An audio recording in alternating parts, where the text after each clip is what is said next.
Vous voyez, dans la sorcellerie, nous n'attaquions pas au hasard. Nous étudions les gens. Nous surveillions leurs habitudes. Nous observions leur vie spirituelle. Nous cherchions des ouvertures, des fissures, des portes laissées déverrouillées. Et une fois que nous trouvions une ouverture, nous entrions légalement. C'est le mot-clé, légalement. Le monde spirituel fonctionne par des lois, pas par des émotions, pas par le volume, pas par la force avec laquelle vous priez ou le nombre d'heures passées à l'église des lois. Et si un chrétien viole une loi spirituelle, même sans le savoir, cela nous donne un accès légal pour attaquer. Mon nom est Naya Wajiru. Je viens de Nairobi mais j'ai passé une grande partie de ma vie à Mombasa au Kenya pendant 12 ans de ma vie. J'ai marché dans des ténèbres si profondes que la plupart des gens ne peuvent même pas l'imaginer. Je n'étais pas seulement une sorcière. J'étais un membre de haut rang d'un puissant coven qui opérait à travers l'Afrique de l'Est. Nous avions des membres au Kenya, en Tanzanie, en Ouganda, au Rwanda et au Burundi. Nous nous rencontrions à minuit et à 3 heures du matin. Nous accomplissions des rituels dont la plupart des chrétiens n'ont entendu que des murmures. Et notre mission principale était de bloquer, retarder et détruire les prières des croyants. Et aujourd'hui, je vous parle non pas dans ces ténèbres, mais dans la glorieuse lumière de Jésus-Christ. Je ne suis plus cette personne. Je suis une nouvelle création lavée, purifiée, née de nouveau et libérée. Je suis désormais née de nouveau. Les prières mêmes que nous combattions pour les faire taire sont devenues les armes que Dieu a utilisées pour briser mes chaînes par l'intercession incessante d'un croyant. Des prières qui d'une manière ou d'une autre ont percé les ténèbres spirituelles que j'avais contribué à créer. La lumière du Christ a envahi ma vie. Il a plongé dans la fosse la plus profonde et m'en a tiré. Le pouvoir qui m'enchaînait autrefois a été brisé par le nom de Jésus. Désormais, ma mission est complètement inversée. Là où je travaillais autrefois à bloquer les prières, je vis maintenant pour les prononcer. Là où je cherchais autrefois à détruire la foi, je proclame maintenant la victoire de la croix. Mon témoignage est celui-ci. Aucune ténèbre n'est trop profonde. Aucune chaîne n'est trop forte pour le pouvoir salvateur de Jésus-Christ. Il a racheté mon passé et m'a donné un avenir. Une vie que je consacre désormais à l'adoration, au témoignage et au combat à genoux. Je sais que cela semble dramatique. Je sais que certains d'entre vous regardent ou écoutent peut-être ceci et pensent, est-ce réel? Les sorcières peuvent-elles vraiment faire cela? Et je veux vous dire quelque chose de très clair avant d'aller plus loin. Oui, c'est réel. Le monde spirituel n'est pas une métaphore. Il n'est pas symbolique. Il est aussi réel que l'air que vous respirez. Et il y a des lois qui le régissent, des lois que les sorcières comprennent, des lois que nous utilisions, des lois qui nous donnaient accès pour attaquer les chrétiens qui ne savaient pas comment se protéger. Mais voici ce que vous devez aussi comprendre. Il y avait des chrétiens que nous ne pouvions jamais toucher. Malgré nos efforts, malgré les rituels que nous accomplissions, peu importe le nombre de sacrifices que nous faisions ou le nombre de nuits passées dans cette pièce sombre psalmodier et invoquer des puissances que je ne nommerai même pas ici. Il y avait des croyants qui étaient complètement, totalement, absolument intouchables et cela nous frustrait au-delà de toute mesure. Je me souviens de la première fois où j'ai rencontré l'une de ces chrétiennes. Elle s'appelait Sœur Amina. C'était une femme simple, une institutrice à Kisumu. Elle n'était pas bruyante, elle n'était pas célèbre, elle n'avait pas un grand ministère ou une émission de télévision.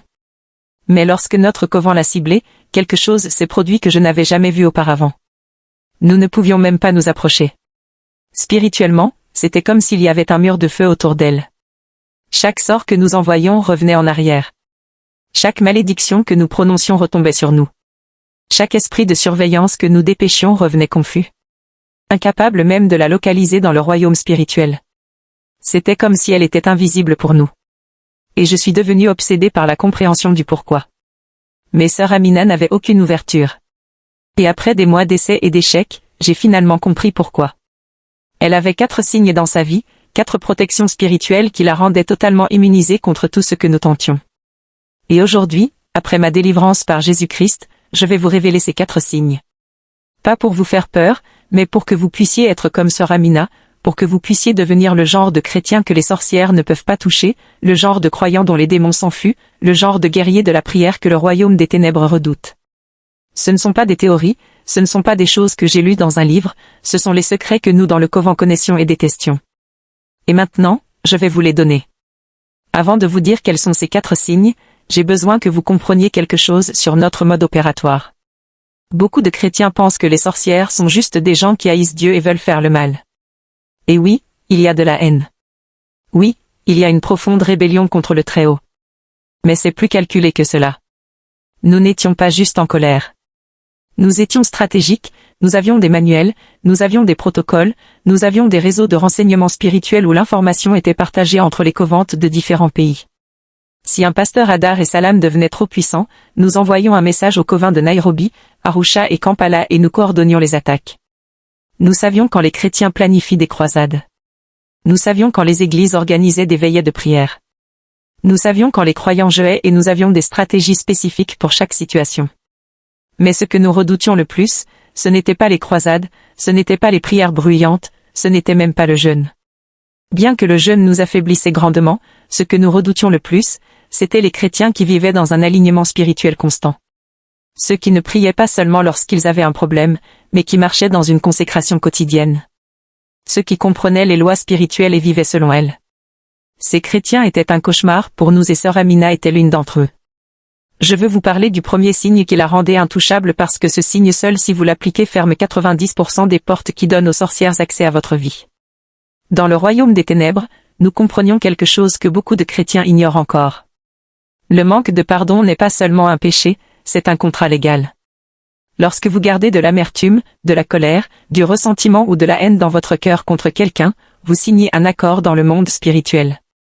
Vous dites, je choisis de m'aligner sur le royaume qui fonctionne par l'offense, non sur le royaume qui fonctionne par l'amour. Amen.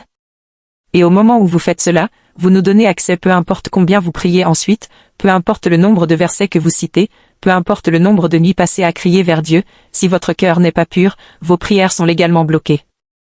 Laissez-moi vous dire ce que nous faisions lorsque nous ciblions un chrétien, la première chose que nous faisions était d'envoyer des gens pour l'offenser. Pas physiquement. Nous n'avions pas besoin de les blesser physiquement. Nous avions juste besoin de toucher leurs émotions. Nous orchestrions des situations où ils seraient trahis, déçus, humiliés ou rejetés. Un ami proche se retournait soudainement contre eux. Un membre de la famille disait quelque chose de profondément blessant. Un collègue de confiance répandait des mensonges à leur sujet. Un pasteur les ignorait pour un poste qu'ils méritaient. Nous n'avions pas besoin de grands événements. Les petites offenses fonctionnaient tout aussi bien parce que le but n'était pas la taille de l'offense, le but était de planter de l'amertume dans leur cœur. Et puis nous attendions s'ils s'accrochaient à cette amertume, s'ils entretenaient cette colère, s'ils ressassinent l'offense encore et encore dans leur esprit, nous les tenions parce que maintenant chaque fois qu'ils priaient, leur cœur était divisé. Leur bouche disait une chose mais leur esprit était d'accord avec nous. Je me souviens d'une femme à Mombasa nommée Fatima. Chaque minuit, elle priait pour la délivrance de son mari. Son mari était impliqué dans des sociétés secrètes et elle le savait. Et elle priait désespérément. Elle priait avec des larmes. Elle priait avec le jeûne. Mais nous n'étions pas inquiets pour Fatima. Pourquoi? Parce que chaque jour avant minuit, nous nous assurions que quelqu'un l'offensait. Parfois, c'était sa belle-mère qui appelait et disait quelque chose de cruel. Parfois c'était son mari lui-même qui rentrait tard et l'ignorait. Parfois c'était son voisin qui mettait de la musique forte juste pour la provoquer. Et Fatima, que Dieu la bénisse, se mettait en colère. Quand minuit arrivait, elle bouillonnait encore. Elle s'agenouillait pour prier et ses paroles concernaient la délivrance de son mari. Mais son cœur était plein d'amertume.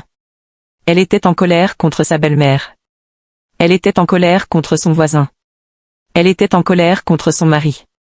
Et à cause de cela, nous avions un accès légal pour bloquer chaque prière qu'elle faisait. Elle a prié pendant 10 ans. 10 ans de prière de minuit, 10 ans de larmes et rien n'a changé. Non parce que Dieu ne l'entendait pas, mais parce que son cœur n'était pas pur. Maintenant, laissez-moi vous parler de sœur Amina. Nous avons essayé la même stratégie sur elle. Nous avons envoyé des gens pour l'offenser. Une collègue enseignante dans son école l'a faussement accusée d'avoir volé de l'argent dans la caisse du personnel. C'était une accusation grave. Cela aurait pu détruire sa réputation. Cela aurait pu lui coûter son travail. Et j'ai observé dans le royaume spirituel lorsque cette accusation est tombée. Je m'attendais à ce qu'elle se mette en colère.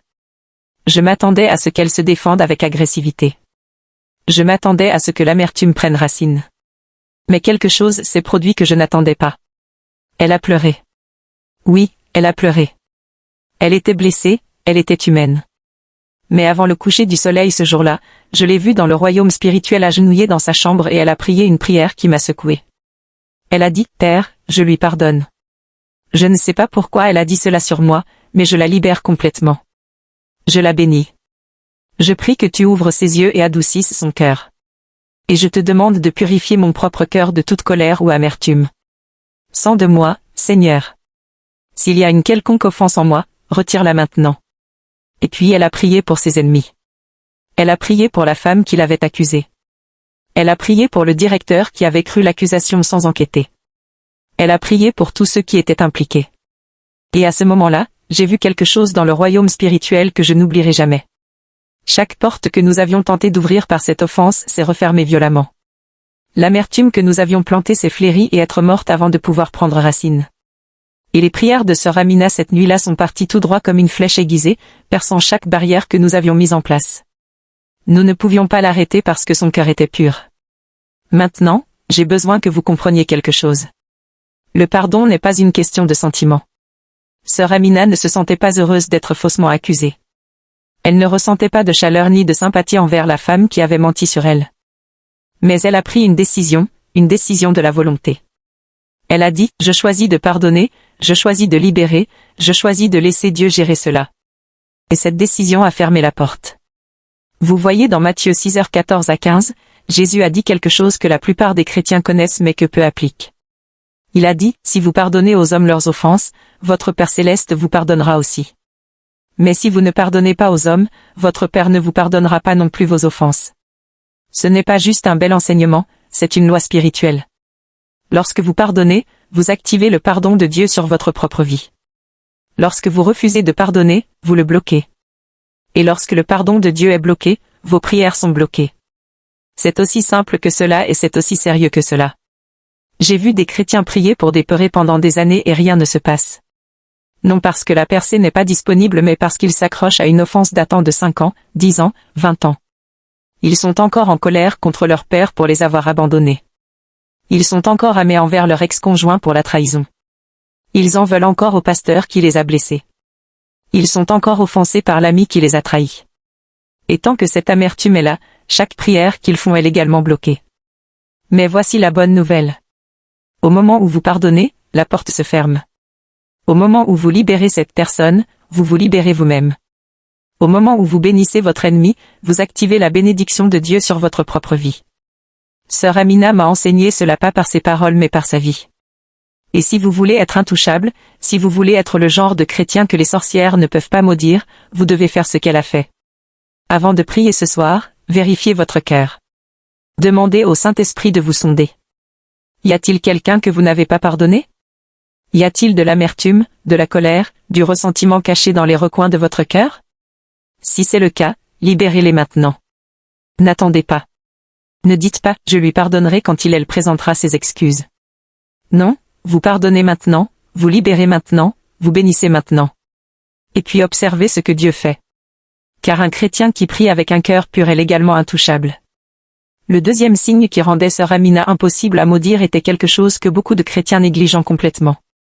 Et pourtant, dans le royaume des ténèbres, nous le considérions comme l'un des facteurs les plus importants lorsque nous ciblions un croyant. C'était l'état spirituel d'un foyer. Laissez-moi vous expliquer quelque chose. Votre foyer n'est pas seulement un espace physique, c'est un territoire spirituel. Et chaque objet dans votre foyer porte une énergie spirituelle. Certains objets portent la présence de Dieu, d'autres sont neutres et certains sont des portails pour l'activité démoniaque. Lorsque j'étais dans la sorcellerie, nous ne pouvions pas entrer dans n'importe quelle maison que nous voulions. Nous avions besoin d'un accès légal et l'un des moyens les plus faciles d'obtenir cet accès était à travers les objets. Si un chrétien avait une idole dans son foyer, nous avions accès. S'il avait des charmes ou des amulettes donnés par un guérisseur traditionnel, nous avions accès. S'il avait des bijoux qui avaient été dédiés à des esprits, nous avions accès. S'il avait des œuvres d'art ou des décorations représentant des images démoniaques, nous avions accès. Ces objets étaient comme des clés. Ils déverrouillaient des portes et une fois la porte déverrouillée, nous pouvions envoyer des esprits de surveillance. Nous pouvions planter des cauchemars, nous pouvions causer des maladies. Nous pouvions bloquer les finances, nous pouvions détruire des relations. Tout cela à travers des objets. Je veux vous parler d'une femme d'affaires que j'ai ciblée à Dar Salam en Tanzanie. Elle s'appelait Rema. C'était une chrétienne fervente. Elle allait à l'église tous les dimanches. Elle payait sa dîme. Elle priait chaque matin mais son entreprise échouait et elle ne comprenait pas pourquoi. Nous savions pourquoi. La grand-mère de Réma était morte 3 ans plus tôt et avant de mourir, elle avait donné à Réma un beau collier. C'était en or au design complexe très cher. Réma l'aimait. Elle le portait partout à l'église, au travail pour dormir. Mais ce que Réma ignorait, c'est que sa grand-mère avait été membre d'une société secrète et que ce collier avait été utilisé dans des rituels. Il avait été dédié à un esprit et chaque fois que Réma le portait, cet esprit avait un accès légal à sa vie. Nous n'avions même pas besoin de travailler dur pour attaquer Réma. Le collier faisait le travail pour nous. Chaque prière qu'elle faisait pour une percée dans son entreprise était bloquée. Chaque porte qui s'ouvrait pour elle se refermait. Chaque client qui était sur le point de signer un contrat change soudainement d'avis. Et Réma n'avait aucune idée du pourquoi. Elle priait, elle donnait des offrandes, elle assistait à des services de délivrance. Mais rien ne changeait jusqu'à ce qu'un jour elle assiste à une réunion de prière. Et il y avait un prophète. Et le prophète, sous l'onction du Saint-Esprit, s'est arrêté au milieu du service, a pointé Réma du doigt et a dit, « Il y a quelque chose que tu portes qui ne t'appartient pas. Cela appartenait à ta grand-mère et cela bloque chaque bénédiction dans ta vie. Rentre chez toi ce soir et détruis-le. » Réma était choquée. Comment le prophète connaissait-il le collier? Mais elle est rentrée chez elle ce soir-là et a retiré le collier. Et elle ne l'a pas simplement jeté, elle l'a brûlé. Elle l'a brisé en morceaux et l'a brûlé, priant et invoquant le sang de Jésus dessus pendant qu'il fondait. Et au moment où elle a fait cela, j'ai vu quelque chose se produire dans le royaume spirituel. La porte que nous avions utilisée pour accéder à sa vie est violemment. L'esprit de surveillance assigné à elle s'est enfui et en 2 semaines, Réma a signé le plus gros contrat de sa carrière. 2 semaines après 3 ans de lutte, 2 semaines pour une percée. Tout cela parce qu'elle a retiré l'objet qui nous donnait un accès légal. Maintenant, laissez-moi vous parler du foyer de Sœur Amina. Lorsque nous avons décidé de la cibler, la première chose que nous avons faite a été d'envoyer un esprit de surveillance pour inspecter sa maison. C'est le protocole standard en sorcellerie. Avant d'attaquer, nous recueillons des renseignements. Mais lorsque cet esprit de surveillance s'est approché des environs de la maison de Sœur Amina, il n'a même pas pu franchir le seuil. Pourquoi? Parce que son foyer était spirituellement propre. Il n'y avait pas d'idole, pas de charme, pas d'objet compromettant. Chaque meuble, chaque décoration, chaque objet dans cette maison avait été dédié à Dieu. Elle était passée dans chaque pièce de sa maison, priant dans chaque coin, oignant chaque montant de porte avec de l'huile, déclarant la seigneurie de Jésus-Christ sur chaque centimètre carré de cet espace. Et non seulement cela, mais elle était intentionnelle concernant ce qu'elle permettait dans son foyer. Quand les gens lui offraient des cadeaux, elle priait dessus avant de les faire entrer. Si le Saint-Esprit mettait en lumière quelque chose, elle s'en débarrassait immédiatement. Elle ne se souciait pas de son prix, ni de qui le lui avait donné. Si cela ne glorifiait pas Dieu, cela ne restait pas dans son foyer et à cause de cela, c'était une forteresse. Nous ne pouvions pas la pénétrer, nous ne pouvions pas la surveiller. Nous ne pouvions rien y planter. Je vous le dis, beaucoup de chrétiens se demandent pourquoi leurs prières ne fonctionnent pas, pourquoi leurs familles sont constamment attaquées, pourquoi il n'y a pas de paix dans leur foyer. Et la réponse est posée sur leur étagère. Elle est accrochée à leur mur. Elle est dans leur boîte à bijoux. Vous devez comprendre quelque chose. L'ennemi est un légaliste. Il fonctionne par des lois. Et si vous lui donnez un droit légal à travers un objet, il l'utilisera. Dans le livre de Josué, chapitre 7, il y a une histoire que chaque chrétien devrait étudier. Les Israélites venaient de remporter une grande victoire à Jéricho. Mais lorsqu'ils sont allés attaquer la petite ville d'Aï, ils ont été vaincus. Pourquoi? Parce qu'un homme nommé Akan avait pris des objets interdits de Jéricho. Il avait pris un beau manteau, de l'argent et de l'or et il les avait dans sa tente. Et à cause de cet acte, toute l'armée d'Israël a été vaincue. 36 hommes sont morts. Non parce qu'ils étaient faibles, non parce qu'ils manquaient de la faveur de Dieu, mais parce qu'il y avait un objet maudit dans le camp. Et rien n'a changé jusqu'à ce que cet objet soit retiré et détruit. Le même principe s'applique aujourd'hui. Vous pouvez prier toute la nuit, vous pouvez jeûner 40 jours, vous pouvez assister à chaque service d'église. Mais s'il y a un objet maudit dans votre foyer, vous donnez à l'ennemi un accès légal. Alors, laissez-moi vous demander maintenant. Y a-t-il quelque chose dans votre foyer qui ne glorifie pas Dieu? Y a-t-il une idole que vous avez gardée parce qu'elle fait partie de votre culture? Y a-t-il un charme que quelqu'un vous a donné pour vous protéger? Y a-t-il des bijoux qui ont été utilisés dans des rituels avant que vous ne les receviez? Y a-t-il des œuvres d'art représentant des images démoniaques ou occultes? Y a-t-il de la musique, des livres ou des films qui glorifient les ténèbres? Si la réponse est oui, vous devez les retirer. Pas demain, pas la semaine prochaine, ce soir. Rassemblez tout ce qui n'a pas sa place dans un foyer dédié à Dieu et détruisez-le. Brûlez-le si vous le pouvez, brisez-le en morceaux. Et pendant que vous le faites, priez.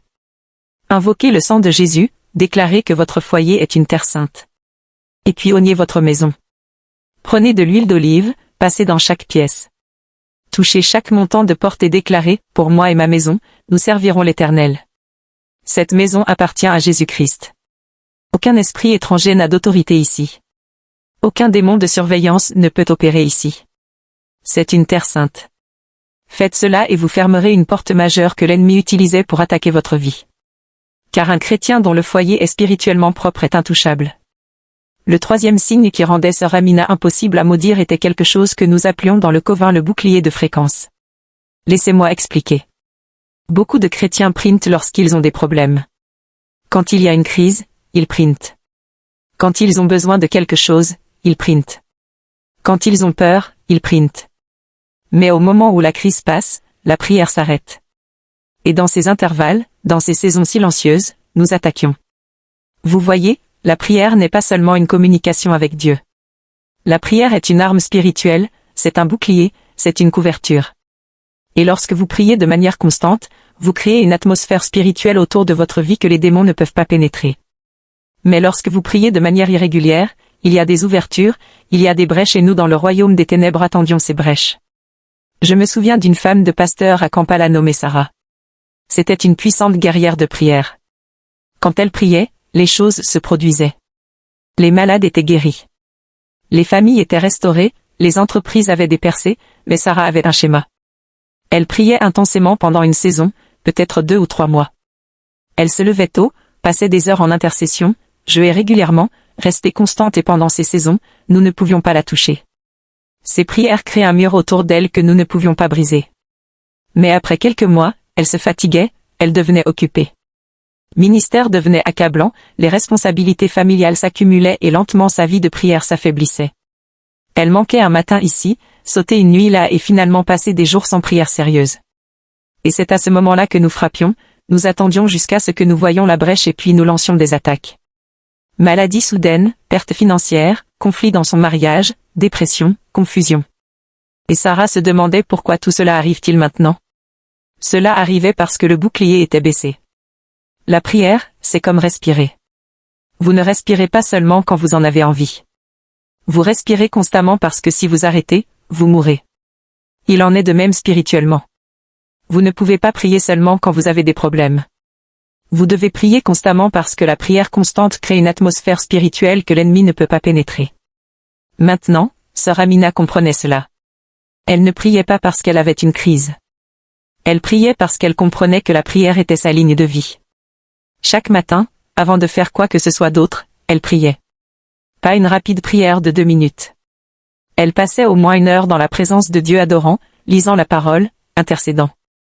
Et chaque soir avant d'aller se coucher, elle priait à nouveau. Elle couvrait son foyer, elle couvrait sa famille, elle couvrait ses élèves à l'école, elle couvrait la ville. Elle n'attendait pas un problème. Elle faisait de la prière un mode de vie. Et à cause de cela, il n'y avait jamais de brèche à exploiter. Je l'ai observée dans le royaume spirituel pendant des mois, cherchant une ouverture, attendant un jour où elle sauterait son temps de prière, attendant une saison où elle deviendrait paresseuse. Mais cela n'est jamais arrivé.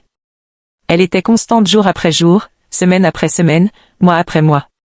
Et cette constance créait un bouclier autour de sa vie que nous ne pouvions pas briser. Dans 1 Thessaloniciens 5:17, l'apôtre Paul a donné un ordre que la plupart des chrétiens connaissent mais que peu obéissent. Il a dit prier sans cesse. Cela ne signifie pas que vous passez chaque seconde de votre vie à genoux. Cela signifie que vous vivez dans un état constant de communion avec Dieu. Cela signifie que la prière devient un mode de vie, pas un événement. Cela signifie que vous êtes toujours conscient de la présence de Dieu, que vous lui parlez toujours, que vous écoutez toujours sa voix, que vous couvrez toujours vos proches en intercession. Et lorsque vous faites cela, vous créez une atmosphère spirituelle que l'ennemi ne peut pas pénétrer. Laissez-moi vous dire ce qui se passe dans le royaume spirituel.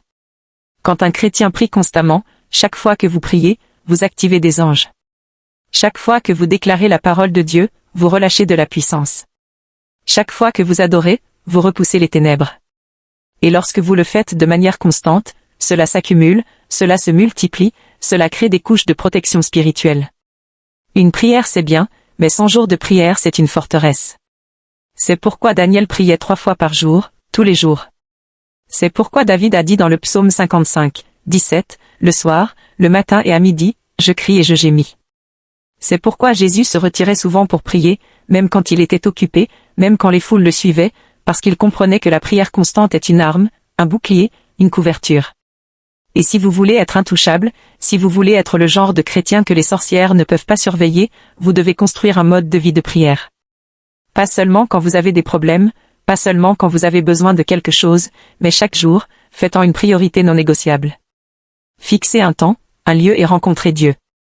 Et en faisant cela, vous créerez une atmosphère spirituelle autour de votre vie qu'aucun démon, aucune sorcière, aucun sataniste ne peut pénétrer. Car un chrétien qui prie constamment est légalement intouchable. Maintenant, je veux vous parler du quatrième signe et celui-ci était le plus puissant. C'était le signe qui rendait sœur Amina absolument complètement totalement intouchable. C'était sa compréhension et son application du sang de Jésus. Laissez-moi être très clair sur quelque chose. Dans le royaume des ténèbres, il y avait un nom que nous ne supportions pas d'entendre, un nom qui nous faisait trembler, un nom qui avait le pouvoir de détruire chaque mission, de briser chaque malédiction, d'annuler chaque rituel, le nom de Jésus, mais encore plus puissant que le nom était le sang de Jésus-Christ. Quand j'étais dans le Covent, nous faisions régulièrement des sacrifices de sang. Nous comprenions que le sang a du pouvoir. Le sang parle. Le sang établit des alliances. Le sang ouvre des portes et le sang ferme des portes. Nous sacrifions des animaux, chèvres, poulets, parfois des animaux plus gros pour des missions plus importantes. Et lorsque ce sang était versé, il activait des pouvoirs spirituels. Cela nous donnait de l'autorité, cela nous donnait accès. Mais il y avait un sang avec lequel nous ne pouvions jamais rivaliser, le sang de Jésus. Ce sang a été versé il y a plus de 2000 ans sur une croix à Jérusalem. Mais dans le royaume spirituel, il est toujours frais. Il parle toujours. Il est toujours actif et il est plus puissant que tout sacrifice de sang jamais fait dans l'histoire de la sorcellerie. Le problème est que beaucoup de chrétiens ne savent pas comment l'appliquer. Ils connaissent le sang. Ils en chantent dans des chants d'adoration. Ils en entendent parler dans les sermons, mais ils ne savent pas comment appliquer le sang de Jésus de manière pratique, intentionnelle et constante sur leur vie. Et ce manque de compréhension crée une brèche. Laissez-moi vous parler d'un jeune homme que j'ai ciblé à Kampala en Ouganda. Il s'appelait Joshua. Il était en feu pour Dieu. Il dirigeait un ministère de jeunesse. Il prêchait l'évangile avec audace. Il gagnait des âmes et notre coven avait pour mission de l'arrêter. Nous avons d'abord essayé des attaques directes. Nous avons envoyé des esprits de luxure pour le tenter. Nous avons envoyé des esprits d'orgueil pour le rendre arrogant. Nous avons envoyé des esprits de découragement pour qu'il veuille abandonner. Mais Joshua résistait. Il priait, il jeûnait, il restait dans la parole. Alors, nous avons changé de tactique. Nous avons décidé d'attaquer son corps. Nous avons envoyé un esprit d'infirmité. Et en 2 semaines, Joshua a commencé à se sentir malade. Maux de tête, fatigue, douleur thoracique. Il est allé à l'hôpital et les médecins n'ont rien trouvé. Mais la maladie continuait. Et Joshua, que Dieu le bénisse, priait. Il demandait aux gens de prier pour lui. Il allait à des séances de délivrance mais rien ne changeait. Pourquoi? Parce qu'il priait des prières générales. Il disait, Dieu, guéris-moi. Dieu délivre-moi, mais il n'appliquait pas le sang. Après 3 mois de souffrance, Joshua a assisté à une conférence où un homme de Dieu a enseigné sur la puissance du sang de Jésus.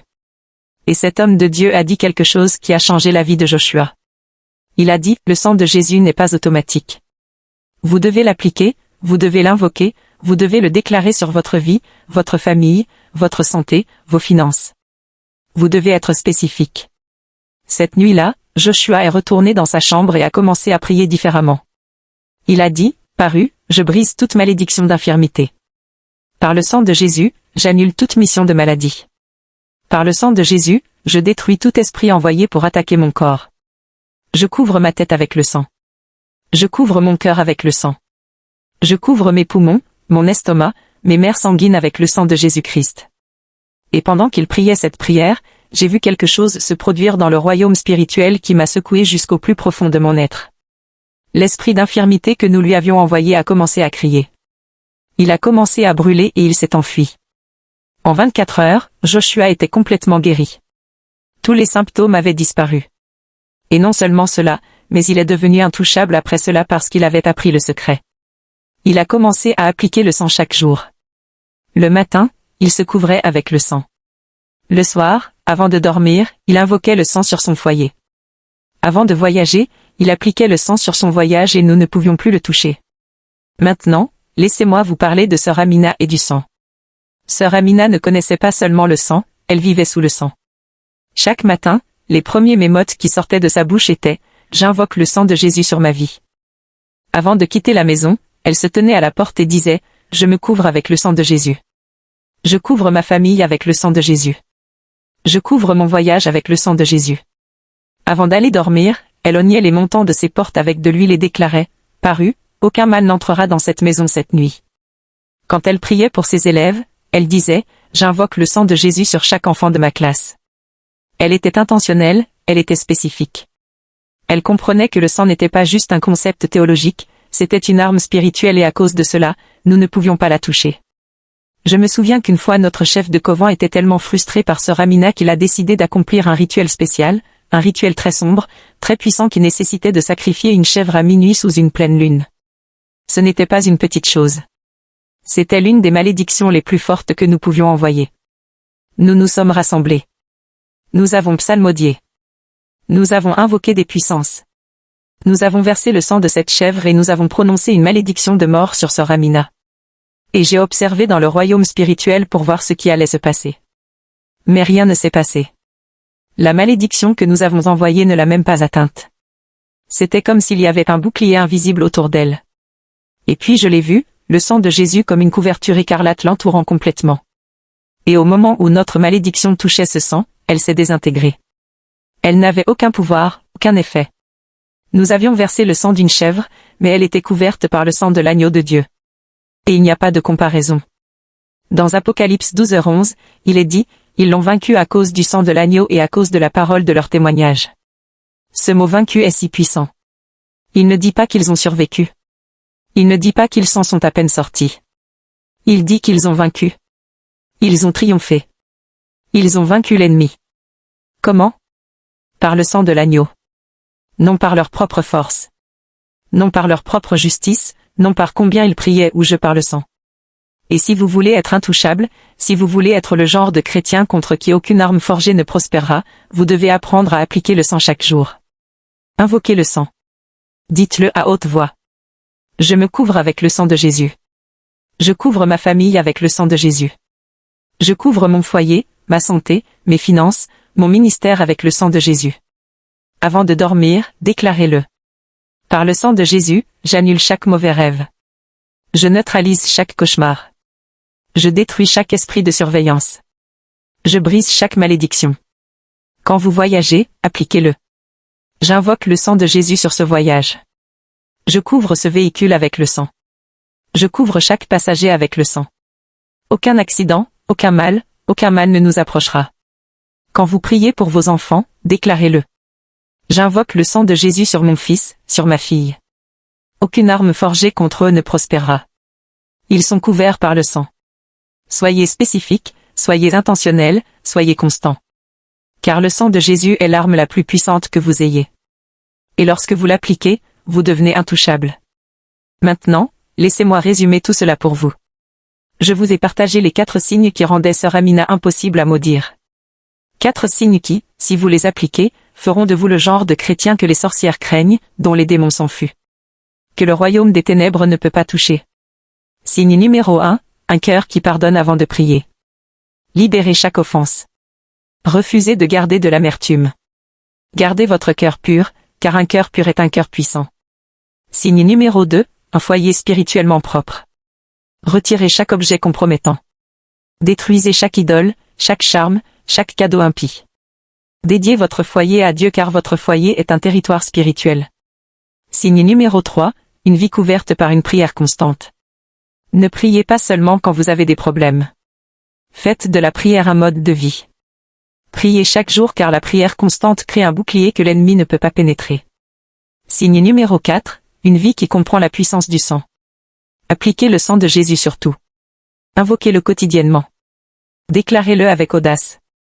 Vivez sous la couverture du sang, car le sang est votre protection ultime. Ces 4 signes.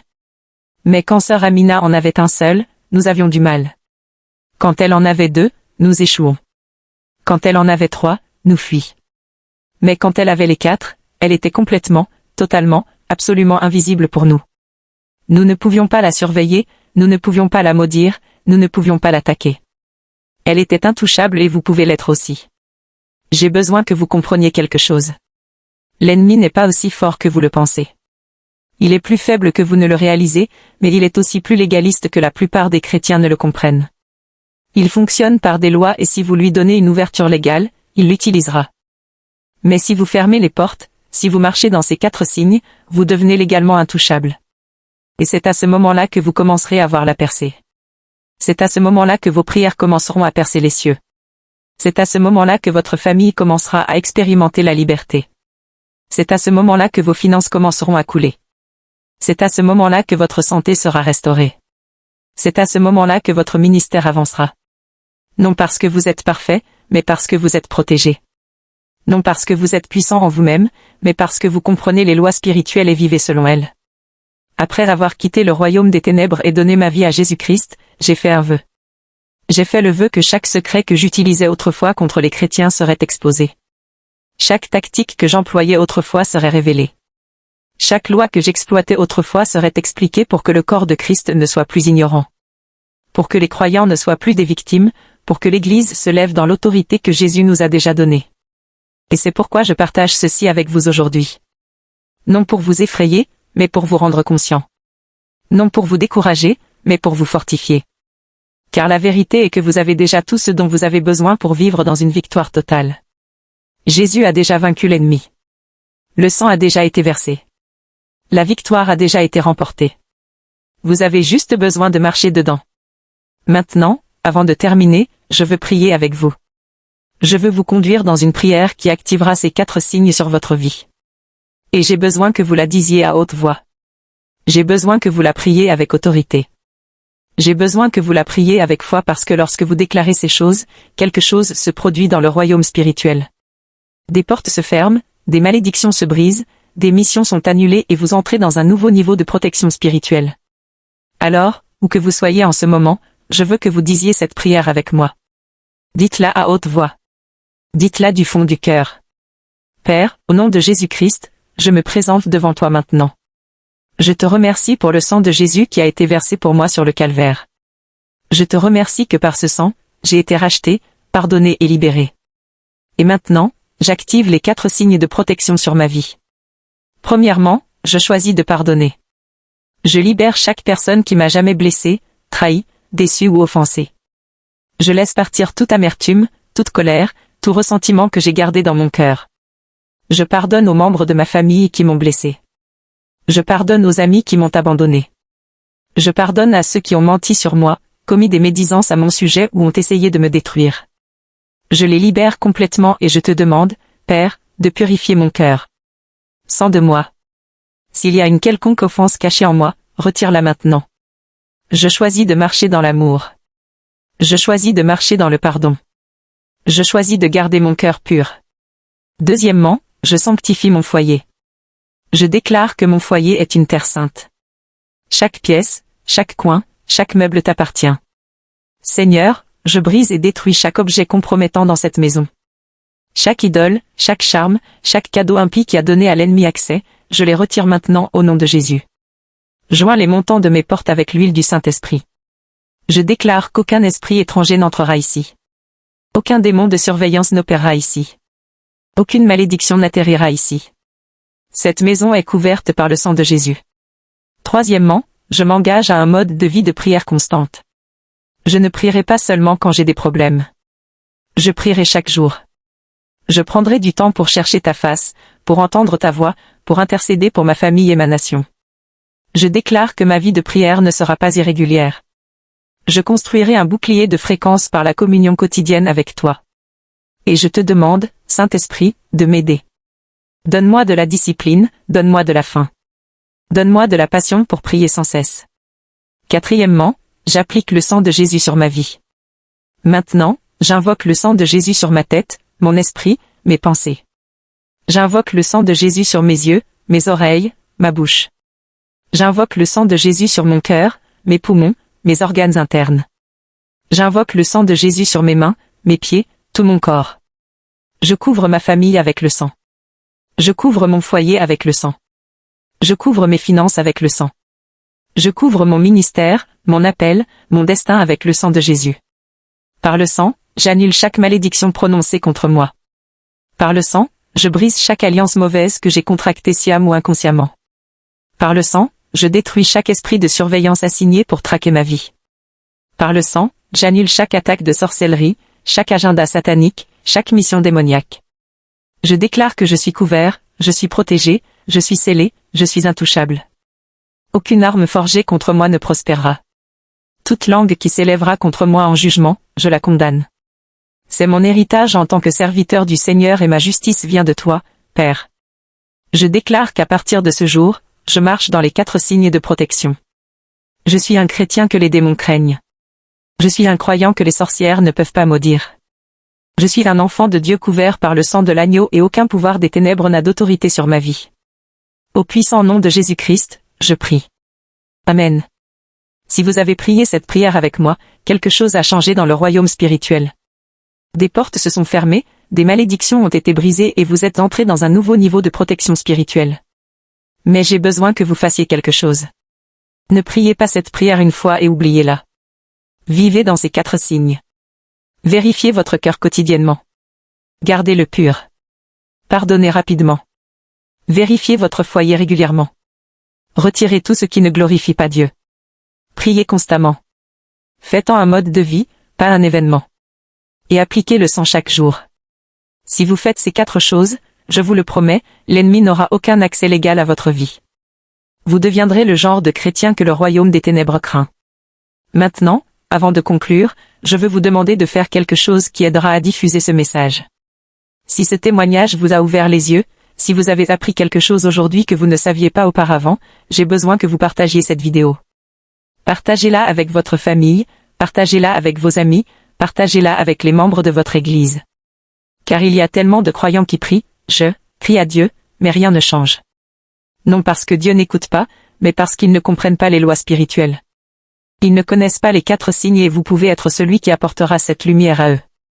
Aussi, si vous ne l'avez pas déjà fait, abonnez-vous à cette chaîne. Je continuerai à partager des témoignages, à exposer les tactiques de l'ennemi et à enseigner aux croyants comment marcher dans la victoire. Ce n'est pas juste une chaîne, c'est un mouvement. Un mouvement pour réveiller le corps de Christ, pour apporter la révélation, pour apporter la délivrance, pour apporter la liberté. Et vous pouvez en faire partie en vous abonnant, en partageant et en interagissant avec ces vidéos. Vous aider à répandre la lumière dans des endroits sombres. Vous aider à libérer les captifs, vous aider à fortifier l'Église. Alors, s'il vous plaît, prenez un moment maintenant, cliquez sur ce bouton d'abonnement, activez les notifications pour ne manquer aucune nouvelle vidéo et partagez ce message avec quelqu'un qui a besoin de l'entendre. Car ensemble, nous reprendrons ce que l'ennemi a volé. Ensemble, nous marcherons dans l'autorité que Jésus nous a donnée. Ensemble, nous deviendrons le genre de chrétiens que le royaume des ténèbres ne peut pas toucher. Je suis Naya Wajiru. J'étais autrefois une sorcière qui attaquait les croyants. Mais maintenant, je suis un vase de lumière exposant les murs des ténèbres. Et ceci est mon témoignage. Que le Seigneur vous bénisse, vous protège et vous garde à l'ombre de ses ailes. Au nom de Jésus.